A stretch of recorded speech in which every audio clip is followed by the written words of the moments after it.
4-year-old. 4-year-olds don't pack up their bags and run away from home. They don't seek to change their identity, and they're not running away from the law. I think the missing 4-year-old deserves an awful lot of attention in terms of the resources that are put to that search. So I think there's a massive difference between a child and an adult who goes missing, especially one who can't afford an attention. Volviendo al caso de Bus Lamont, los esfuerzos de búsqueda se intensifican con señales cada vez más alarmantes, expandiéndose a terrenos vastos y peligrosos donde las probabilidades de supervivencia caen rápidamente, bajadas severas de temperatura y pozos mineros ocultos. Pero por otro lado, la propia investigación está topando con obstáculos, estancados por los miembros de la familia Lamont que retrasaron la llamada a la policía durante 3 horas y ahora rechazan la ayuda externa, insistiendo en la privacidad en medio de su dolor. Y si esto no es un simple caso errante, podrían estar encubriendo un accidente simulando todo para evitar ser culpados. Y aquí va la inquietante pregunta a la que seguimos volviendo: ¿y si Gus nunca hubiera desaparecido realmente, pero algo hubiera pasado allí mismo en la granja desde el principio? El mayor drama. Nos estamos centrando en las crecientes tensiones que han surgido en los últimos días, empezando por la acalorada confrontación que se desarrolló justo en la propiedad donde se han intensificado los esfuerzos de registro. El enfrentamiento comenzó el 31 de octubre de 2025. Justo en medio de la renovada operación policial en la finca de Oak Park, todo cerca de Junta, Australia del Sur. Fue entonces cuando las autoridades intensificaron sus esfuerzos, específicamente dirigiéndose a una presa en el lugar para frenarla como parte de la investigación en curso. Jose Murray, una de las abuelas que ha sido una figura visible en todo este asunto y que a menudo se describe en los reportajes como trans o travesti, se enfrentó a una reportera del Daily Mail llamada Jonica Bray, a quien en los relatos a veces se refiere como Miss Bray o simplemente la reportera principal de la zona. Bray se había acercado a la propiedad remota con la intención de comprobar si la familia estaba dispuesta a compartir más sobre la búsqueda que se había prolongado hasta el segundo mes. No era una emboscada, se acercó a plena luz del día, con la intención de mantener una conversación directa entre las preguntas que se turbulen. Por lo que hemos deducido, Bray se encontró por primera vez con Shannon Murray, la otra abuela, justo allí en los terrenos. Le dio el pésame manteniendo el respeto, pero Shannon cortó educadamente cualquier posibilidad de entrevista o declaración.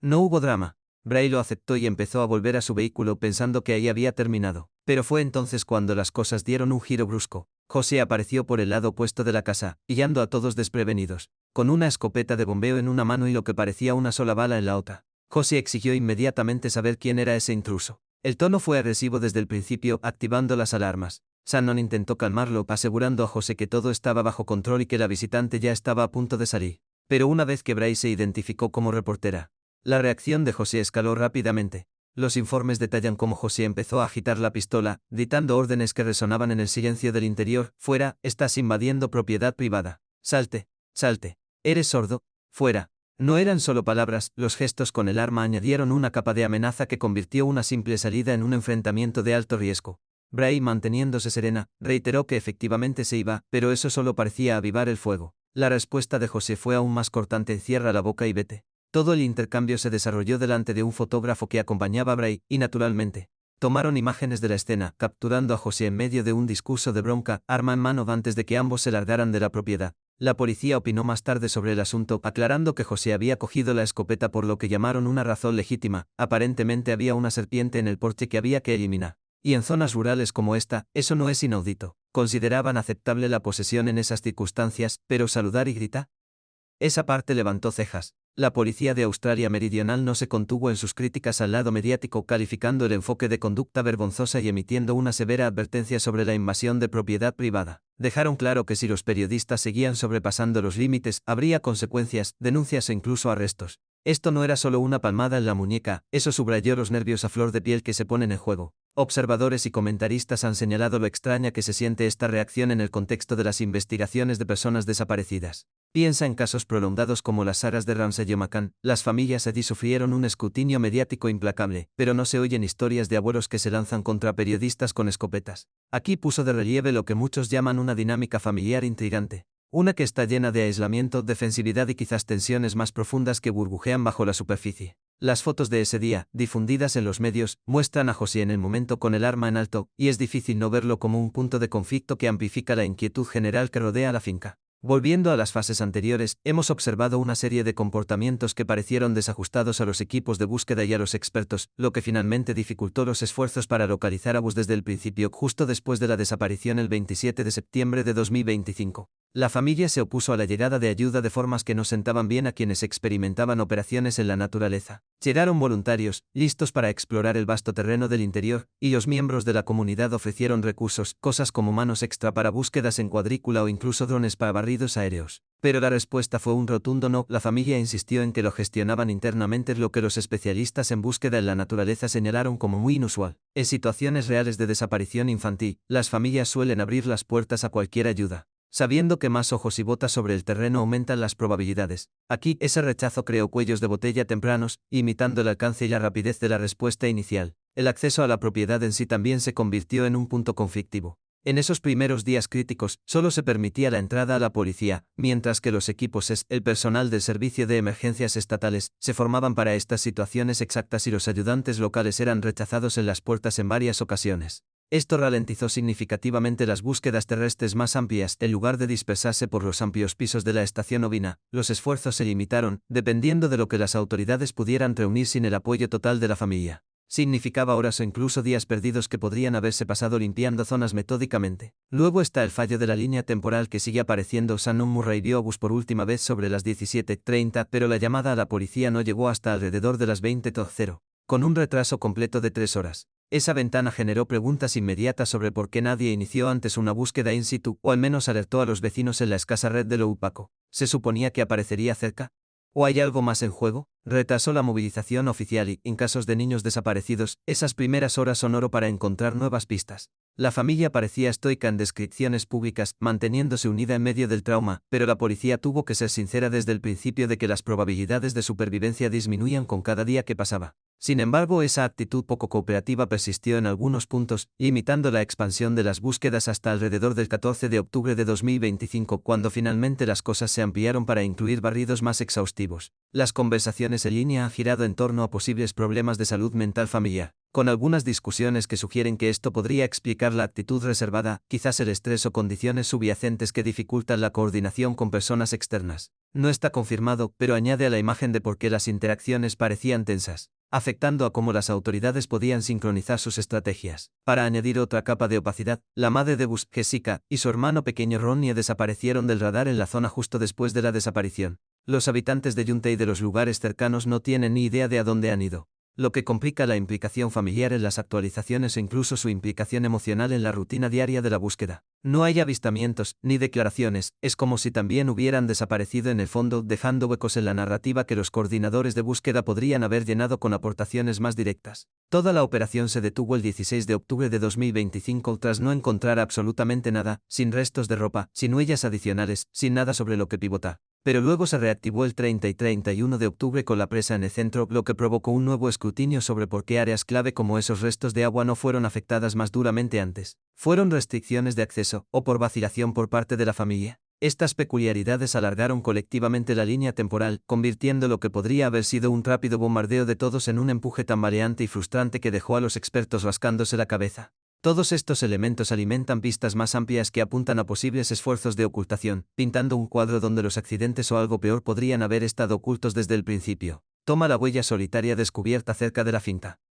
Está situada a unos 500 metros, coincidiendo con la talla de zapato de Bus, pero ahí es donde el rastro muere. No hay huellas de seguimiento ni marcas que sugieran un revuelo o una deambulación. Esto ha alimentado teorías entre los analistas de que no simplemente se alejó en el horizonte, en cambio, quizá fue levantado o arrastrado a mitad de paso, insinuando una intervención temprana para ocultar huellas o reubicarse. Es el tipo de detalle que cambia la lente de un niño perdido a algo más orquestado. Volviendo a ese retraso de 3 horas antes de la llamada policial, corren las especulaciones de que ofrecía amplias oportunidades para reposicionarse si había un percance, por ejemplo una caída accidental o peor aún, tiempo para mover cosas dentro o fuera de la propiedad antes de que llegaran los forasteros. Los análisis en círculos de crímenes reales lo desglosan, en lugares remotos como este. 3 horas son suficientes para conducir pruebas a kilómetros o esconderlas en edificios anexos, todo ello manteniendo las apariencias. Luego está la ausencia de aves rapaces que giran en círculo, esos buitres o águilas que se dirigen a los restos expuestos en el interior del interior. Los expertos señalan que en un paisaje plano y abierto, si se dejara un resto fuera, el equipo de limpieza natural lo señalaría desde el cielo. No se ha reportado ninguna actividad de este tipo aquí, lo que tiende a pensar que si Bus tuvo un final trágico. No fue dejado a la intemperie, quizás escondido dentro de la finca o transportado a otro lugar de inmediato, esquivando la descubierta. El propio terreno refuerza este ángulo. El outback alrededor de Oak Park es llano, con una cobertura mínima como arbustos o barrancos donde un niño pequeño podría desaparecer sin dejar rastro. Los expertos en la búsqueda enfatizan que un niño de 4 años que deambula no evitaría cacerías extensas en tierra y en el aire a menos que interviniera un juego sucio como cubrir deliberadamente caminos o simular un escenario perdido. El drenaje de la presa, en marcha del 31 de octubre al 1 de noviembre sin avances todavía, añade otro giro. Cibus aparece allí, pero solo porque algo le hizo frenar para que dejara de flotar. Eso grita ocultamiento intencionado. Los cuerpos en el agua emergen naturalmente después de un rato a menos que estén anclajados. Así que encontrarlo sumergido tras más de un mes indicaría directamente que fue manipulación, no un simple accidente de ahogamiento. Los rumores en línea se han centrado en José Osanon como posibles jugadoras en cualquier encubrimiento, enlazando la única impresión y ese retraso. Quizá un daño no intencionado durante el juego, respuesta de pánico que llevó a ocultamiento, todo esto no verificado pero persistente en foros y hilos. Y no pases por alto la tumba mantenida que detectaron los equipos de prensa, situada a unos 400 metros de la casa principal. Algo oculta tras una valla por la maleza. Se describe como ordenada, quizá para una mascota o un familiar de hace años, pero su proximidad plantea preguntas incómodas. ¿Podría haberse buscado un entierro rápido? No se confirman lazos sólidos, pero en el vacío de respuestas, alimenta la narrativa de ocultamiento premeditado o reactivo. Hemos visto patrones similares en otros casos donde las familias se cierran en filas, y aquí los puntos se conectan de formas que mantienen viva la sospecha, capa por capa. La casa insegura.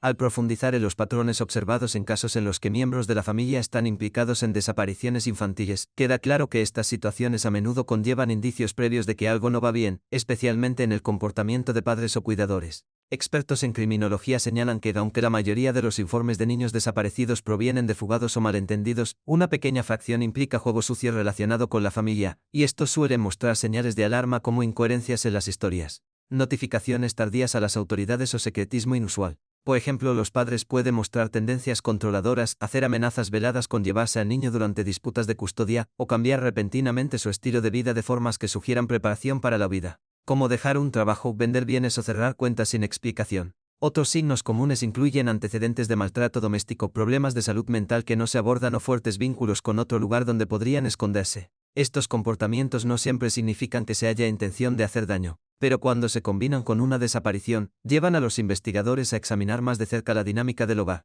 En muchos ejemplos documentados, se ha comprobado que los padres minimizan la cronología de la última vez que se vio al niño, quizá para desviar la culpa por negligencia. O aportan relatos que cambian con el tiempo, lo que genera dudas sobre lo que realmente ocurrió. Las fuerzas del orden suelen señalar una cooperación restringida, como limitar el acceso a la vivienda o ocultar detalles, lo que puede enmascarar incidentes accidentales convertidos en encubrimientos. Estos patrones surgen de análisis de casos resueltos y no resueltos, donde el foco se desplaza de las amenazas externas a las presiones internas de la familia. Un caso destacado que ilustra estas señales de advertencia es la desaparición de William Tyrrell, un niño de 3 años de Kendall, Nueva Gales del Sur, Australia, el 12 de septiembre de 2014. William estaba jugando en el jardín de la casa de su abuela adoptiva, vestido con un disfraz de Spider-Man, cuando desapareció sin dejar rastro. Los padres de acogida lo denunciaron rápidamente como desaparecido, pero con los años, las incoherencias en sus relatos llamaron la atención. Por ejemplo, la madre de acogida describió inicialmente haber oído a William rugir como un tigre antes de que cayera el silencio, pero los detalles sobre la secuencia exacta de los acontecimientos cambiaron durante las entrevistas.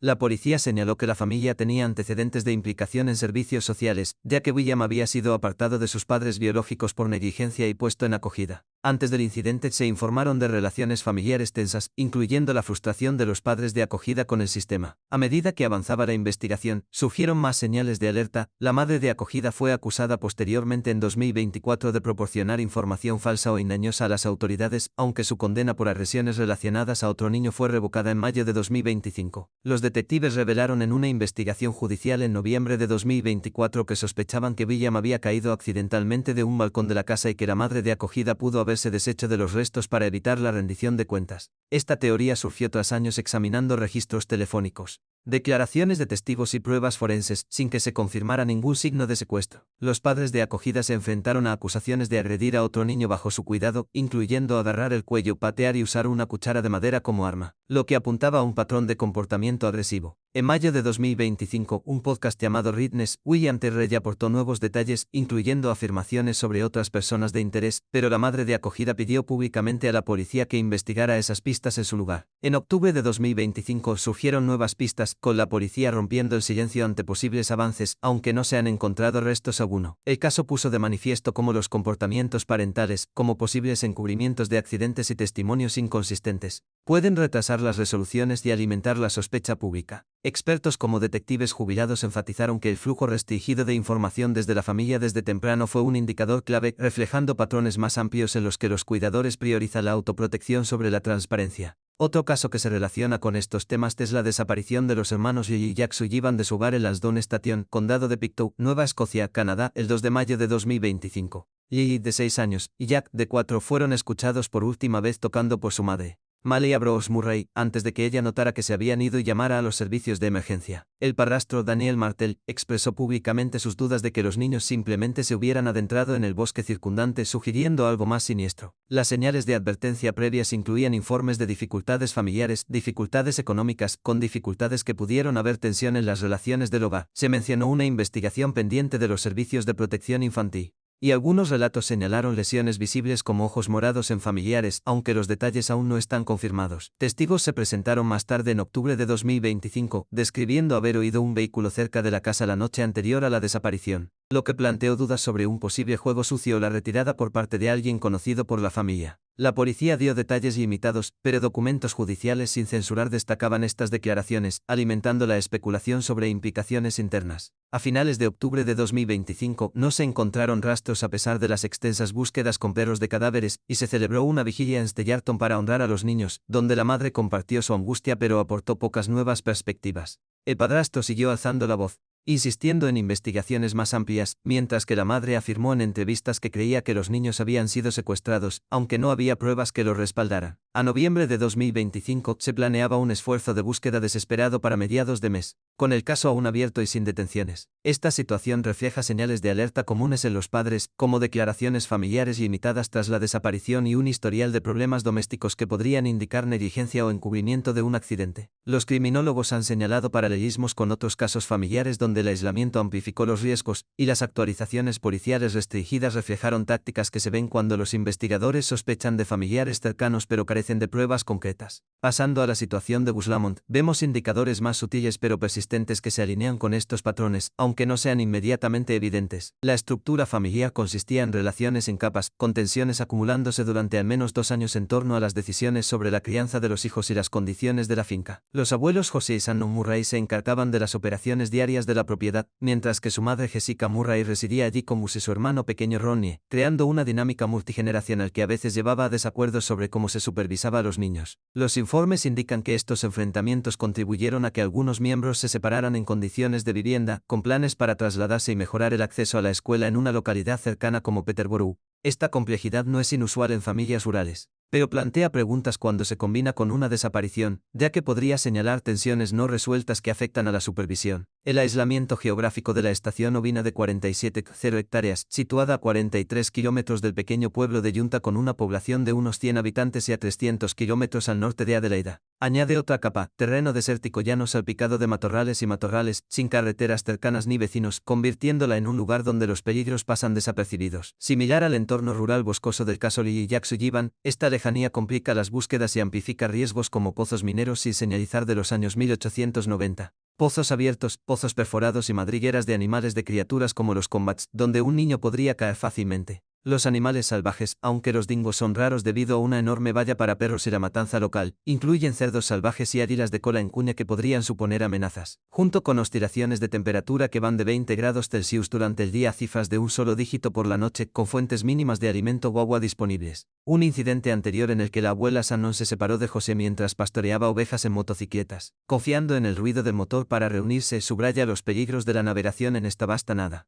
Gus era conocido por ser tímido pero aventurero, un caminante seguro que jugaba sin supervisión sobre un montículo de tierra, pero la única huella encontrada a 500 metros, discutida por ser posiblemente antigua, dejó desconcertados a expertos como la criminóloga Xante Mayet y el rastreador Aaron Stewart por la falta de huellas adicionales en el terreno donde debía persistir la evidencia. El manejo policial se ha caracterizado por divulgaciones limitadas, lo que a su vez ha provocado más informes que examinan las acciones de la familia. La búsqueda inicial masiva, con más de 100 personas, incluidos policías, servicios estatales de emergencia, miembros de las fuerzas de defensa australianas, drones, helicópteros, buceadores y rastreadores que cubrían entre 95 y 150 de 0 acres, concluyó sin resultados a principios de octubre de 2025, pasando a esfuerzos privados liderados por familias. Las autoridades confirmaron la cooperación total pero redujeron la ciudad, solo para ampliar de nuevo el 14 de octubre vaciando una presa de 3,4 millones de litros a 600 metros de la finca, sin obtener resultados. A finales de octubre y noviembre de 2025, la policía regresó a la propiedad, vaciando completamente la presa el 31 de octubre sin nuevas pruebas que lo justificaran, solo para descartar posibilidades como ahogamiento. No se anunció ningún crimen, pero el retraso de 3 horas antes de notificar a las autoridades, durante el cual la familia registró la finca desde aproximadamente las 17:30 hasta las 20:30, llamando el nombre, llamó la atención, al igual que sus peticiones para que los forasteros se mantuvieran alejados por privacidad en medio del dolor. Los lugareños describieron a la familia como amable y sincera, rechazando las acusaciones de daño, pero los ánimos se encendieron cuando la abuela Shannon supuestamente agitó una escopeta contra un periodista interestatal, lo que llevó a la policía a condenar las afirmaciones del periodista aunque enfatizaba que no había nuevas pistas. Este flujo restringido de información por parte de las fuerzas del orden, combinado con el giro de la familia hacia la búsqueda en solitario y la actitud defensiva en declaraciones como instar a los voluntarios a que les dieran espacio, refleja cómo informes en casos similares destacan posibles encubrimientos de accidentes.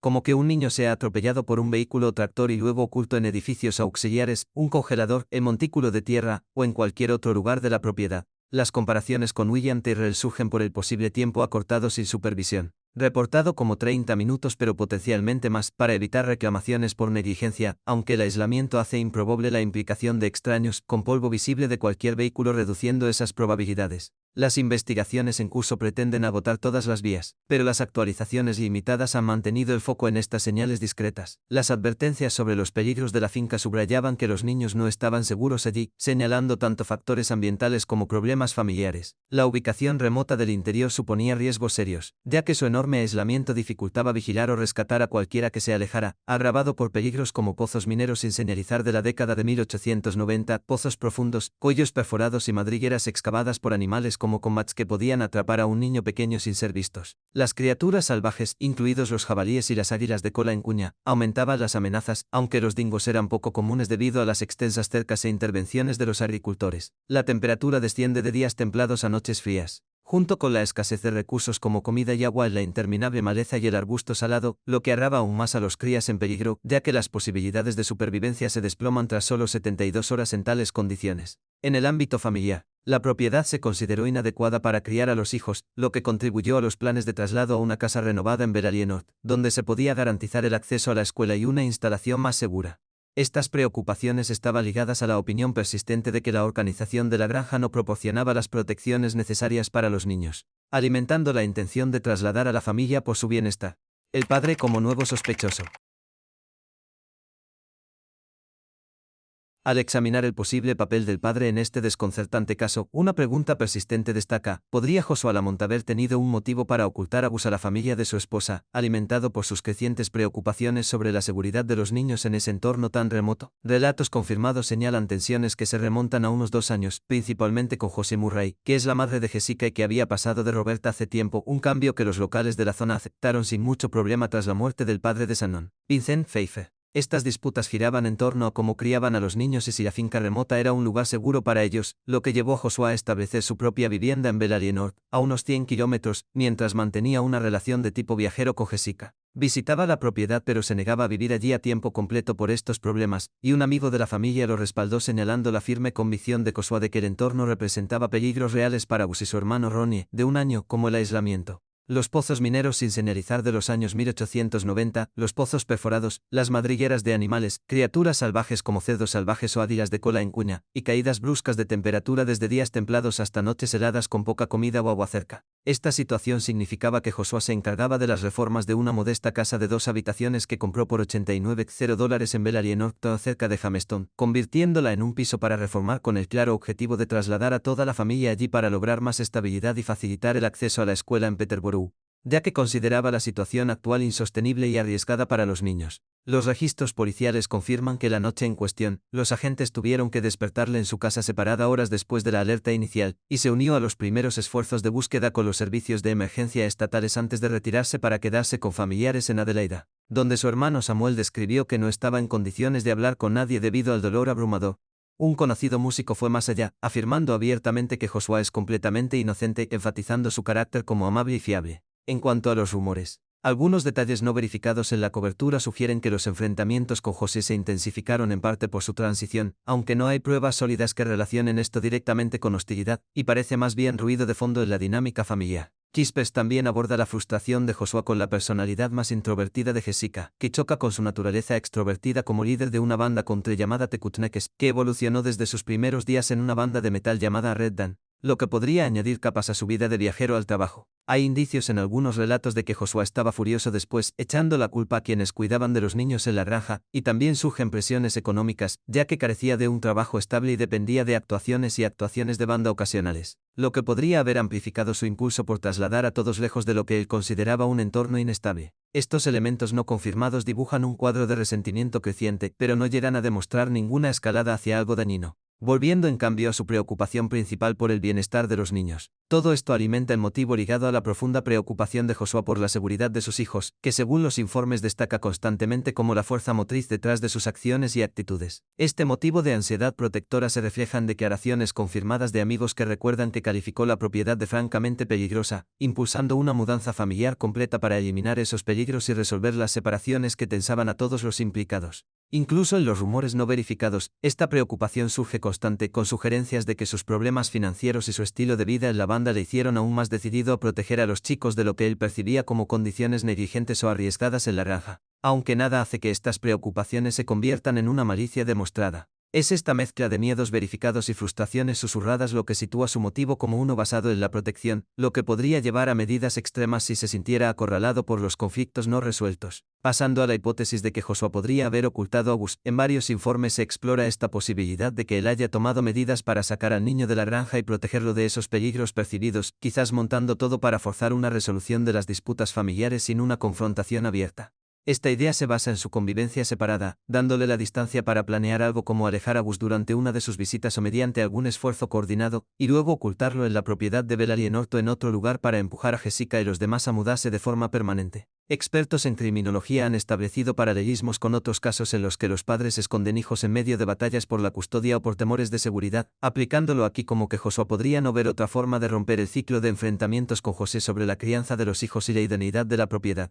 Algunas percepciones psíquicas no verificadas, como las de personas que afirman conocimiento intuitivo, insinúan elementos más oscuros como una lesión accidental que se encubre, pero estas no señalan específicamente a Joshua y permanecen en el margen del análisis creíble. En cambio, la hipótesis central se centra en sus instintos protectores que se han ido demasiado lejos, aprovechando la naturaleza remota de la zona para hacer que una desaparición parezca un accidente mientras en realidad protege a Gus de los riesgos que Joshua llevaba tiempo advirtiendo, vinculando sus planes de renovación como un refugio seguro esperando entre bastidores. Las teorías más amplias en la cobertura a veces agrupan esto con la implicación familiar general, sugiriendo que un incidente como un accidente con un vehículo o tractor fue oculto. Pero cuando se centra en Joshua, enfatiza su acceso para los desplazamientos como una ventana para actuar, permitiéndole ocultar a Gus sin ser detectado de inmediato en el vasto terreno. En cuanto a pruebas que apoyan esta hipótesis, varios puntos de los informes coinciden para que merezca la pena examinarla. Empezando por los bien documentados conflictos de Joshua sobre la seguridad infantil, que ofrecen un motivo claro para tomar medidas drásticas para proteger a Gus de los peligros de la finca. Su trabajo activo en la renovación de la casa de Bel Alienor indica una clara intención de reubicar a la familia, sugiriendo una frustración que podría estallar en acción si consideraba que los peligros eran inminentes y se ignoraba.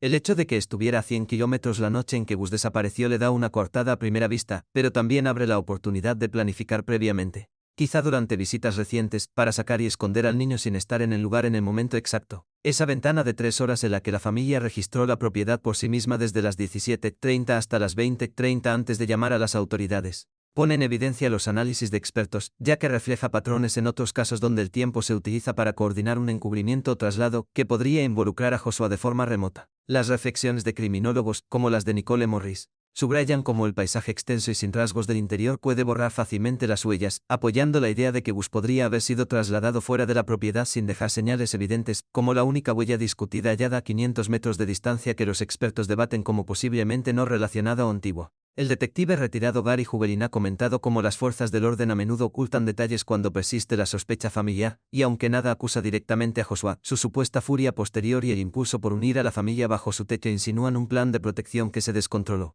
Las tensiones financieras añaden otra capa, con su dependencia de trabajos ocasionales y conciertos en bandas posiblemente aumentando la urgencia de forzar el cambio ocultando a Bus, evitando la lenta rutina de negociaciones en medio de los enfrentamientos. La falta de pruebas de lucha o de huellas más amplias en la zona de búsqueda también alimenta esto, ya que podría indicar una etapa en escena más que un auténtico paseo, ya que la familiaridad de Joshua por los viajes de viaje proporciona el conocimiento para llevarlo a cabo sin ser detectado. Sin embargo, la hipótesis presenta debilidades notables que debilitan su fortaleza, comenzando con investigaciones policiales que han descartado explícitamente a Joshua tras revisar minuciosamente sus movimientos y confirmar que estaba dormido en su casa de Belarienor cuando los agentes llegaron horas después para notificarle.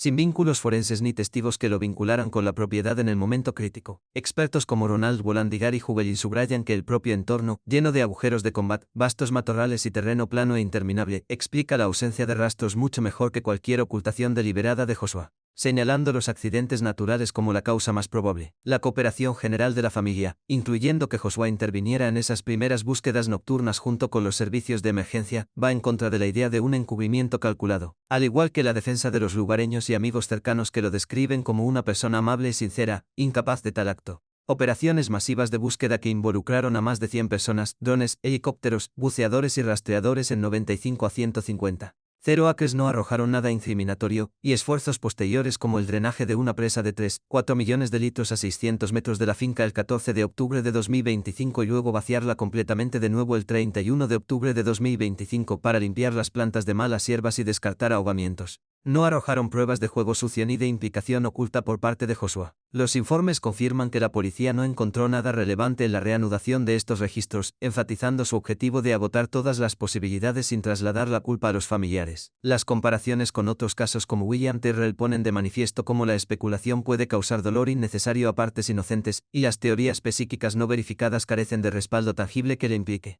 La gran distancia de su casa, 2 horas en coche, dificulta logísticamente la coordinación secreta sin dejar pistas como rastros de polvo de vehículos en el seco interior, que las búsquedas habrían detectado. Las investigaciones en curso siguen inclinándose hacia escenarios accidentales en lugar de intencionados, sin un motivo concreto que escale más allá de los conflictos ya resueltos, y las autoridades declarando públicamente asistencia familiar completa en todo momento. Para ampliar un poco más los conflictos para mayor claridad, las tensiones verificadas no solo hervían en segundo plano, ellos influyeron activamente en la vida diaria, siendo la decisión de Joshua de vivir separados directamente derivada de desacuerdos sobre la supervisión y los riesgos inherentes a la propiedad, como se detalla en entrevistas con personas cercanas a la familia. Su impulso por mudarse no era casual, estaba invirtiendo tiempo y dinero en esa cabaña, arreglándola habitación por habitación para crear un refugio lejos del aislamiento que tanto le preocupaba. Los rumores, aunque no confirmados, añaden color a esto al sugerir que su estilo de vida en la banda chocaba con la rutina de la granja, quizás haciéndole sentir marginado en las decisiones parentales. Pero de nuevo, estos se relacionan con sus preocupaciones de seguridad más que con animosidad abierta.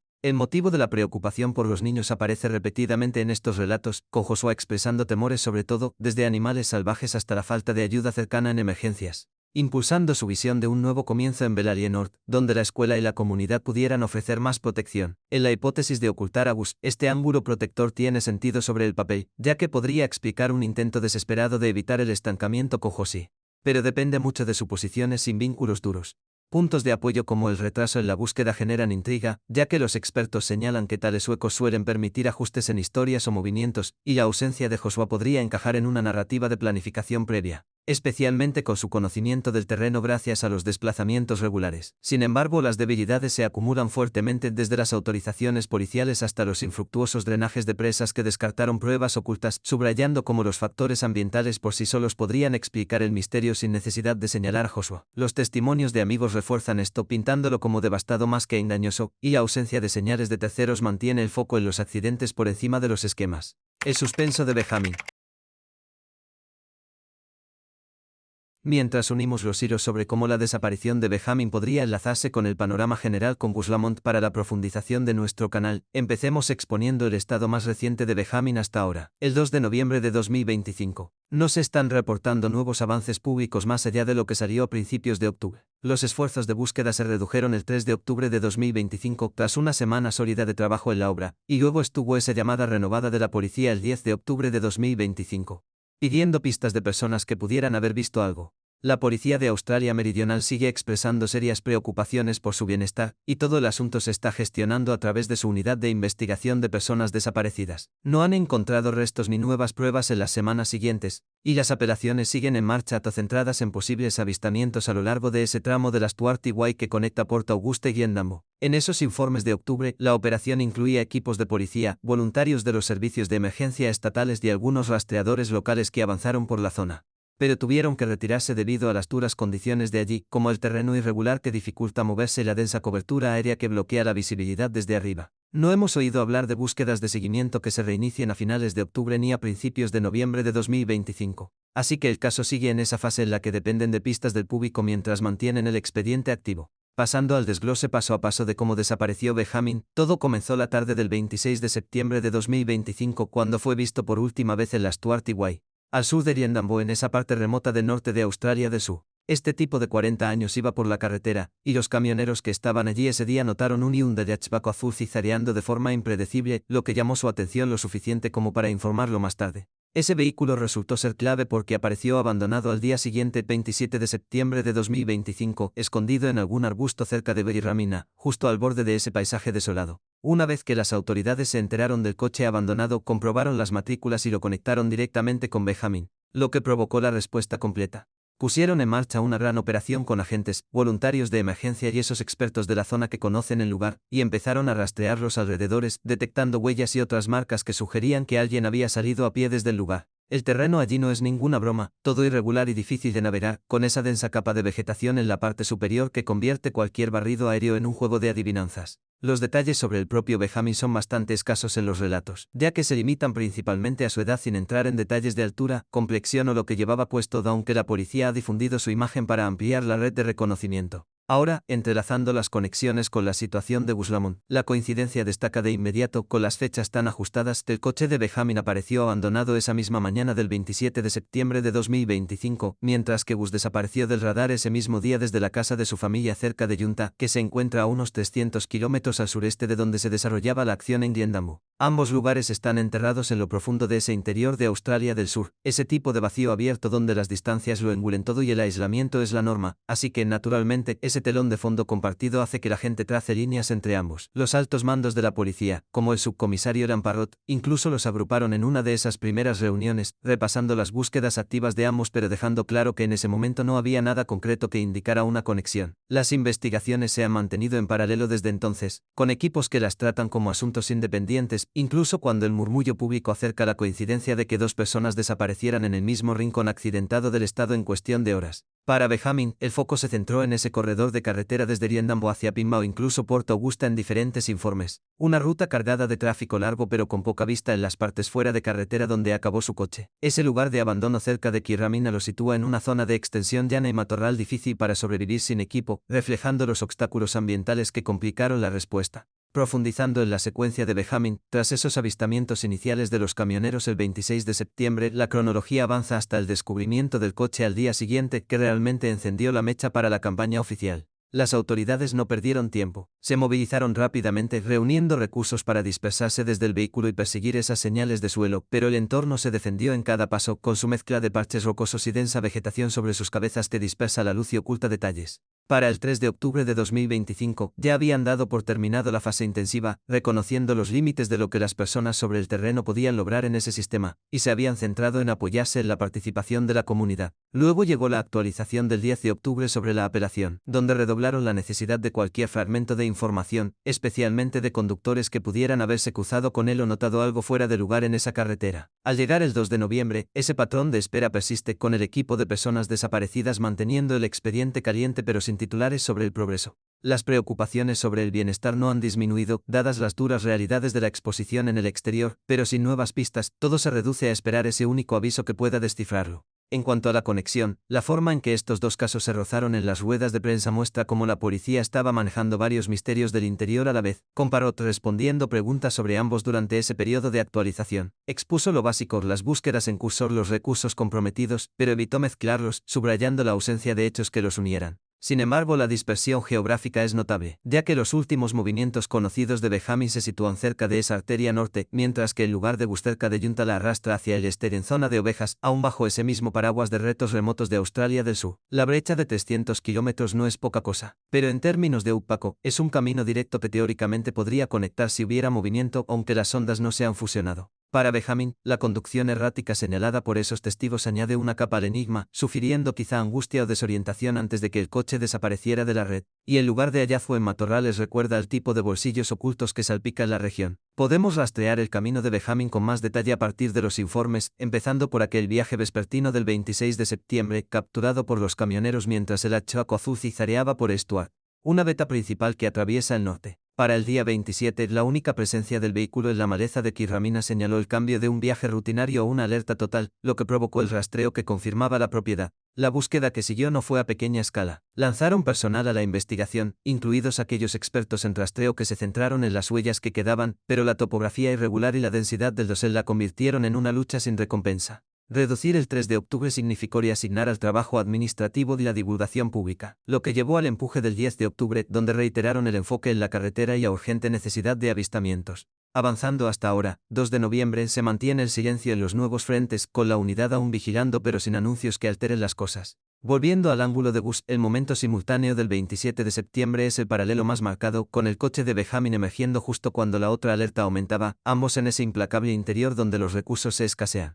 La mención conjunta de Parrott en la conferencia subraya cómo el departamento estuvo sobrecargado en estos incidentes, detallando las similitudes operativas como la participación de voluntarios y las batallas en terreno, pero siempre volviendo a su estatus independiente. La distancia de la zona de Junta desde Riendambo a unas pocas horas en coche en condiciones normales resalta la extensión, pero el estado compartido y el ambiente rural mantienen vivas las preguntas sin una fusión oficial. Para el desarrollo de Benjamin, la fase posterior al descubrimiento vio a los investigadores recomponer los informes erráticos de comportamiento, que pintaban un cuadro de posibles problemas antes del abandono, y la persecución de huellas que insinuaba un viaje a pie hacia lo desconocido. La reducción del programa del 3 de octubre llevó tras esfuerzos exhaustivos, reconociendo el papel de la cúpula en frustrar tecnología como los drones, y la renovación de apelaciones del día 10 tenía como objetivo ampliar una red más amplia a lo largo de la línea Port Augusta-Riendambo. A día de hoy, el 2 de noviembre, la grave situación persiste sin resolución, el caso emblemático de cómo estas desapariciones remotas persisten. Al filtrar las capas de lo que pudo haber pasado con Benjamin en relación con Gus Lamont para el desglose de nuestro canal, las hipótesis parten de la idea de que Benjamin simplemente se alejó de su vehículo abandonado hacia la maleza circundante solo para caer víctima del implacable entorno del interior, quizá muriendo por deshidratación o alguna lesión sufrida en ese terreno irregular donde cada paso podría provocar un giro o una caída. Este escenario se refleja en los informes como un accidente sencillo, donde un hombre en apuros abandona su coche y se adentra en la naturaleza sin provisiones. El calor aplasta durante el día y el frío se cuela por la noche, sus restos finalmente reclamados por los elementos en un lugar donde la visibilidad cae a cero bajo un denso dosel y el suelo áspero traga rastros. La policía ha mantenido este ángulo viable, señalando las huellas que se desvanecieron sin resolución, lo que sugiere que avanzó a pie pero no llegó lo suficientemente lejos para ser encontrado. Otra línea de pensamiento sostiene que Benjamin recibió un aventón de alguien que pasaba por las Stuart y Guay, quizá pidiendo un viaje o aceptando ayuda de un camionero o viajero que no pensó en informarlo después, desapareciendo en el flujo del tráfico en esa larga y solitaria carretera que atraviesa el extremo norte de Australia del Sur. Esta posibilidad de autostop encaja con los testigos erráticos de la conducción descritos,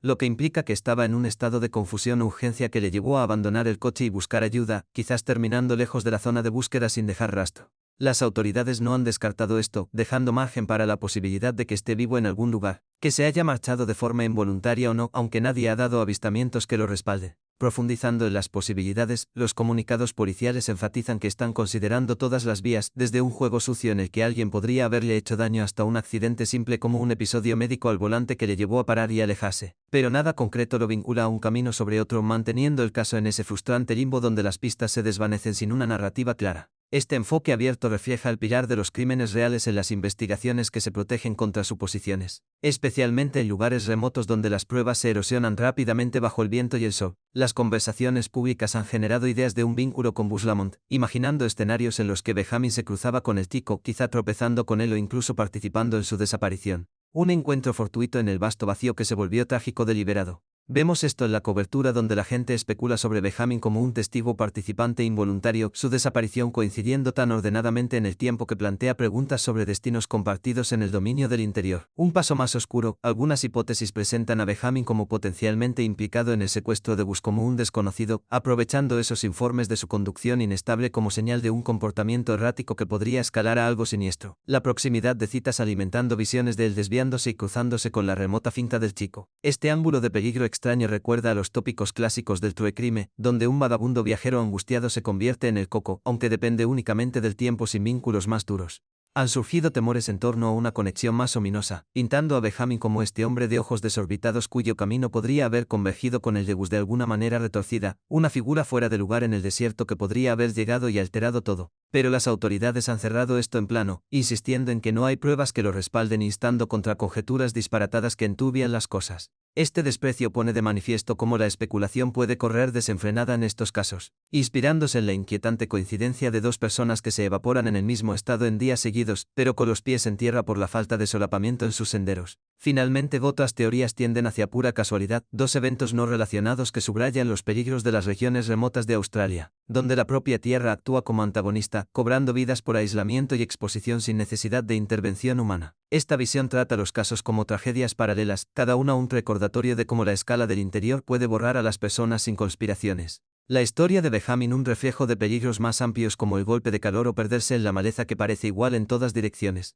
En cuanto a los elementos que sustentan estas ideas, los relatos de los camioneros del 26 de septiembre de 2025 destacan como un punto de partida sólido. Sus observaciones de Benjamin manejando de forma inestable ese Hyundai Hatchback azul por la autopista pintan el retrato de un hombre que no tiene el control total, quizás preparando el terreno para que se detenga y abandone el barco, apoyando teorías de angustia personal que lleva a una escapada o autostop desesperado. Esos avistamientos también dan peso a escenarios de juego sucio o accidentes, ya que un comportamiento errático podría señalar vulnerabilidad, que alguien explotó un problema de salud que se desbordó. Luego está el propio vehículo, ese Hyundai azul que encontró abandonado en la maleza cerca de Beyramin el 27 de septiembre de 2025. Directamente vinculado a Benjamin a través de rastros policiales, un ancla tangible que sostiene todas las hipótesis, desde que se alejó intencionadamente hasta que le obligaron a salir de la carretera. El lugar del abandono es testigo silencioso de lo que ocurrió. Las huellas y huellas recogidas durante la búsqueda añaden otra capa, mostrando que salió y se dirigió al terreno a pie, lo que encaja perfectamente con las ideas de deshidratación o heridas. Esas marcas se desvanecen como un camino de migas que se enfrió, insinuando cómo el entorno podría haber terminado el trabajo. Cuando se trata de relacionar esto con Bus Lamont, la sincronización del calendario impacta fuerte, con el coche de Benjamin apareciendo el mismo día que Bus se quedó en silencio, un gancho cronológico que hace que las teorías del encuentro o implicación parezcan menos descabelladas, como si la telaraña de Outback los hubiera atrapado a ambos en la misma trampa. El territorio compartido en el interior de Australia del Sur ofrece un respaldo circunstancial, ese terreno común de aislamiento donde los caminos pueden cruzarse sin ser vistos, reforzando la idea de un destino vinculado a una siniestra superposición en una región conocida por tragarse secretos. Las investigaciones continuas sobre ambos sin cerrar puertas en los crossovers mantienen la puerta abierta para esas ideas. La policía no niega abiertamente posibles vínculos incluso mientras separan los archivos. Y las preocupaciones expresadas sobre la seguridad de Benjamin reflejan las hipótesis de amenaza ambiental, igualando los peligros que podrían afectar a cualquiera que haya fallecido, incluyendo los vínculos con riesgos similares de exposición de Bus. Por otro lado,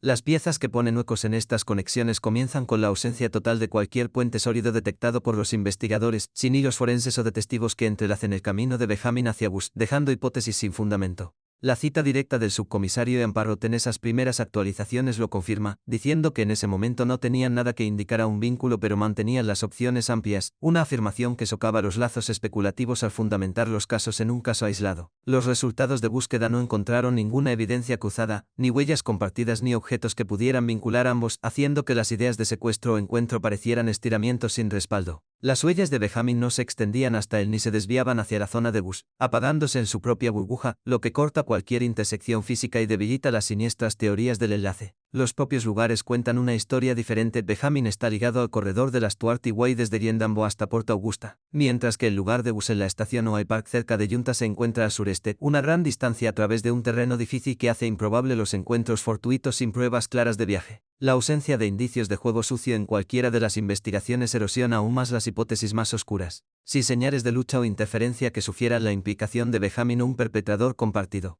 Y la forma en que las búsquedas concluyeron sin revelar desafía los ángulos de juego sucio o secuestro, ya que los esfuerzos exhaustivos en ambas áreas no dieron resultado, apuntando más a errores independientes que a una trama conectada. Este contrapeso mantiene el foco en la separación, cada caso es un rompecabezas independiente dentro del vasto rompecabezas de lo opaco. Ampliando esa hipótesis de la fuga, imagina a Benjamin deteniéndose tras esos giros erráticos que notaron los camioneros, saliendo a la maleza con el sol a la luz, sus huellas marcando un camino que se adentra más en la zona irregular donde las piedras y la maleza podrían hacerle tropezar, provocando una lesión que le deja inmóvil mientras la deshidratación se instala durante horas o días. Los informes detallan cómo se desarrollan estos escenarios en el extremo norte, donde las fuentes de agua son escasas y las temperaturas oscilan bruscamente, alineándose con la apertura policial a accidentes sin necesidad de fuerzas externas. Para la idea del autostop, imagina que él detiene un vehículo en la autopista, sube con un desconocido que se marcha sin saber la búsqueda que se desarrolla, Benjamin quizá desorientado por lo que le ha provocado alguna conducción extraña, acabando en un pueblo lejano sin recibir noticias.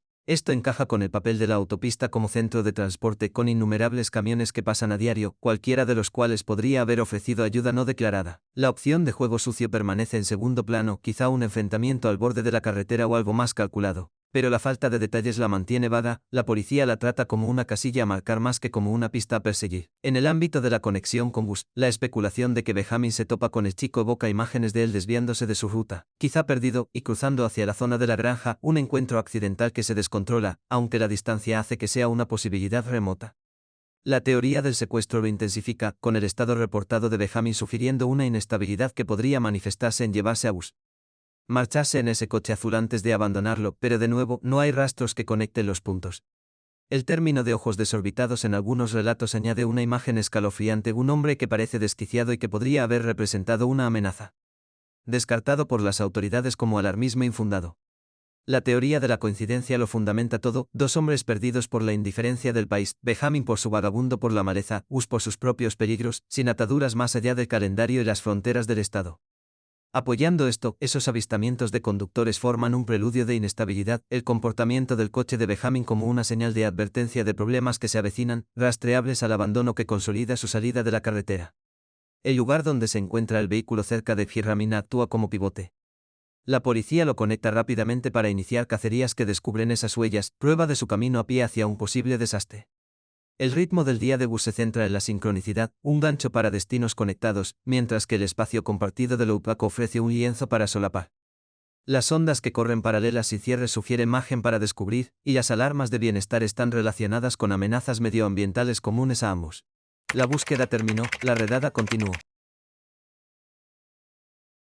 Mientras trazamos cómo podría ser la investigación sobre la familia Lamont en este momento para el próximo episodio de nuestro canal, la policía podría volver para más entrevistas con miembros clave con Joshua Lamont, Jessica Murray, José Murray y Shannon Murray, profundizando en la coherencia de sus declaraciones, especialmente en ese lapso de 3 horas antes de llamar a las autoridades el 27 de septiembre de 2025. Este tipo de reentrevistas a menudo revela pequeñas discrepancias que no se detectaron la primera vez, como variaciones en quién vio qué, cuándo o cómo se desarrolló la búsqueda inicial alrededor de la finca de 17:30 a 20:30. Hemos visto en casos similares cómo estas sesiones generan presión, con los detectives cruzando las notas para detectar cualquier cambio que pueda insinuar detalles ocultos o una historia coordinada. Procediendo de forma lineal, podrían desplegar pruebas de polígrafo para las figuras principales de la familia, al igual que en otras investigaciones de personas desaparecidas infantiles, para evaluar si hay algún engaño sobre información oculta, como un accidente encubierto para evitar la culpa. Estas sesiones de detector de mentiras no son infalibles, pero sirven como herramienta para agitar los nervios y provocar confesiones o aclaraciones centrándose en preguntas sobre la cronología o la dinámica familiar que podrían revelar grietas.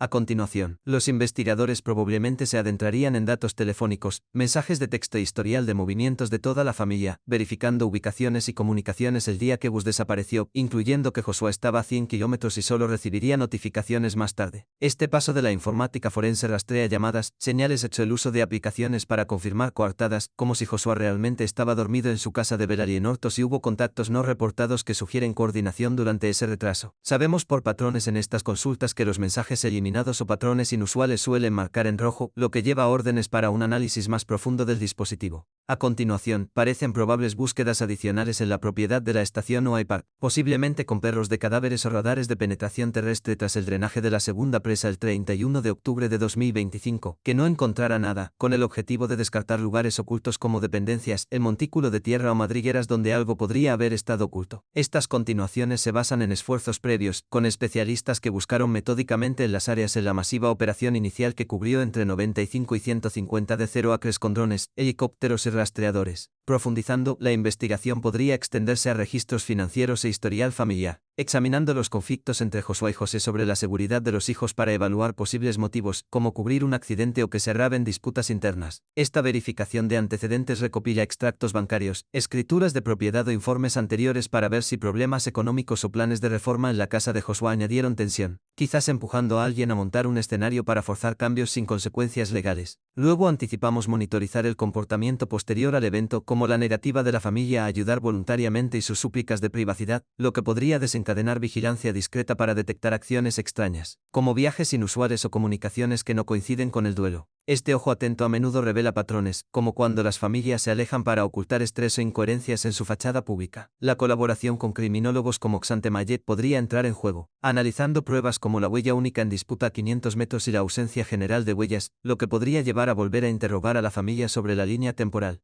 Su experiencia podría poner de relieve anomalías en el terreno de la nada donde deberían quedarse huellas, lo que le lleva a entrevistas incisivas sobre juegos no supervisados o la secuencia exacta de gritos en el crepúsculo. Expandiéndose hacia afuera, la investigación podría extenderse a amigos y vecinos, recopilando declaraciones que confirmen el enfrentamiento de 2 años entre Joshua y José, con locales o compañeros de banda de tecutneques aportando información sobre sus frustraciones ante los peligros de la finca, ayudando a construir un panorama más completo de motivos o descuidos. Se revisaba los historiales médicos y los antecedentes de los niños, para excluir o confirmar problemas de salud previos o accidentes que pudieran estar relacionados con un encubrimiento, como lesiones no reportadas de maquinaria agrícola que provocaron que la familia se retrase. Este paso revisa las visitas médicas o los registros de emergencia para detectar patrones de negligencia o incidentes ocultos. Por último, rastrear las reacciones de los medios y del público con José como portavoz permite evaluar la autenticidad, lo que podría provocar más entrevistas si surgen contradicciones en declaraciones que piden espacio o defienden la amabilidad en medio de especulaciones. Cambiando a cómo esto refleja la investigación de la familia Sullivan en el caso de Lilliya, la policía allí entrevistó al menos a 54 personas, incluyendo familiares como la madre Maria Brooks Murray y el padrastro Daniel Martel, recopilando declaraciones y comprobando incoherencias alrededor de la línea temporal del 2 de mayo de 2025, cuando se escuchó por última vez a los hermanos jugando antes de desaparecer de su casa en la estación de Lansdowne. Estas sesiones fueron reconstruyendo quién estaba dónde, y el relato de Maria de que los notó desaparecidos llevó a pedir verificación contra los recuerdos de otros. Utilizaron polígrafos en algunos entrevistados para comprobar la veracidad de las afirmaciones, especialmente en la secuencia de desaparición, con el objetivo de detectar engaños en detalles como la supervisión o acciones inmediatas tras la realización. Nuevos testigos que surgieron en octubre de 2025, que reportaron ruidos de vehículos cerca de la casa la noche anterior, motivaron reentrevistas con la familia para confirmar o refutar, interrogando a Maria y Daniel sobre cualquier ruido o visita no reconocida que pudiera alterar la narrativa. Daniel Martel se enfrentó a un nuevo interrogatorio y cargos por abandono infantil no relacionado, ampliando la investigación sobre comportamientos personales, examinando su historial en busca de patrones que pudieran estar relacionados con negligencia o implicación, mientras las autoridades investigaban sus dudas públicas sobre que los niños deambularan solos por el bosque. Las expresiones de Maria en la entrevista sobre su creencia en el secuestro llevaron a un escrutinio más profundo de sus palabras para comprobar su coherencia y motivo, analizando si su desesperación ocultaba el conocimiento o desviaba la culpa. Búsquedas adicionales previstas para principios de noviembre de 2025 involucraron a autoridades locales y propietarios de terrenos,